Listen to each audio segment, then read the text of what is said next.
Hello everyone, and welcome to Capitol Watch for Friday, April 25th, our weekly look at the Missouri General Assembly. And joining us, as always, from our governmental relations offices in Jefferson City is our Associate Executive Director for Advocacy and our Chief Lobbyist, Mike Reed.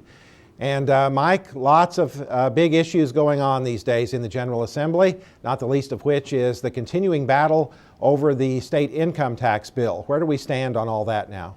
Well, the bill is in the governor's hands right now, and he has a few more days to determine whether or not he is going to veto the bill, and it appears that he is going to veto the bill, and he will send that message to the General Assembly very shortly, and they will then react to that and have a vote to override or sustain the governor's veto.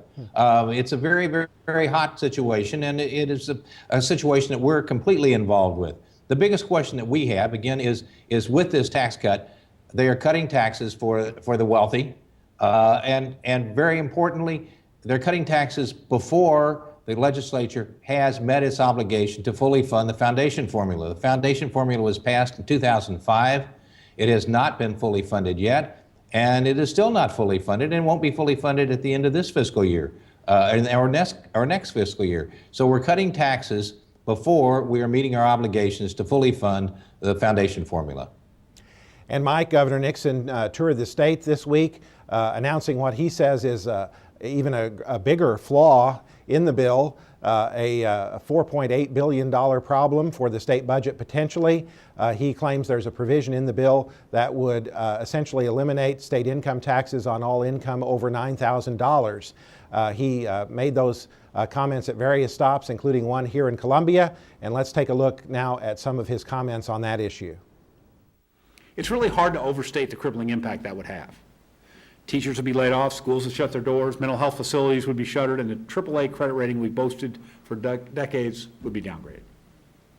With a simple stroke of my pen, if I was to sign this bill, it would separate Missouri from every state in the nation as the only one unable to meet even the most basic obligations to our people. The consequences of a fiscal disaster of this scale would be devastating. Also, because of the Hancock Amendment, extremely difficult to undo if this bill were to become law. Now, that Senate Bill 509 would have catastrophic implications for Missouri schools and families, there's really no question. The only question is how something of this magnitude ended up in a 5-page bill that passed both chambers of the legislature without debate or public discussion of this problem.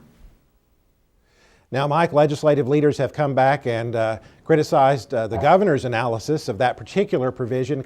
They've come up with their own analysis saying that will not be the case. There will not be this catastrophic hole in the state budget. But nonetheless, setting that issue aside, Senate Bill 509 is still very problematic, isn't it?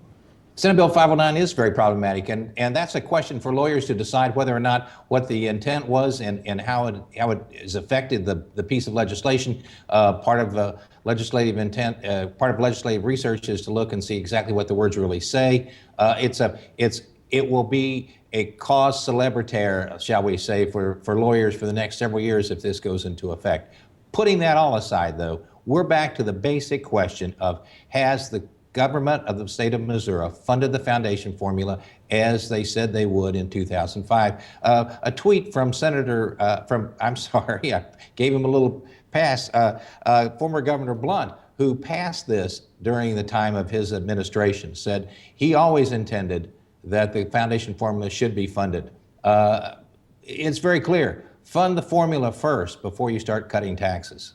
So, Mike, as we sit here today, what's your assessment on the potential override of the governor's veto? Is it looking like it's still very close? It is extremely close. I don't have the crystal ball to tell you. It's extremely close, and it's really important for our members to call their representatives and their senators and say, fund the formula first. There'll be a lot of pushback from them saying, well, there are triggers in there that it will not happen.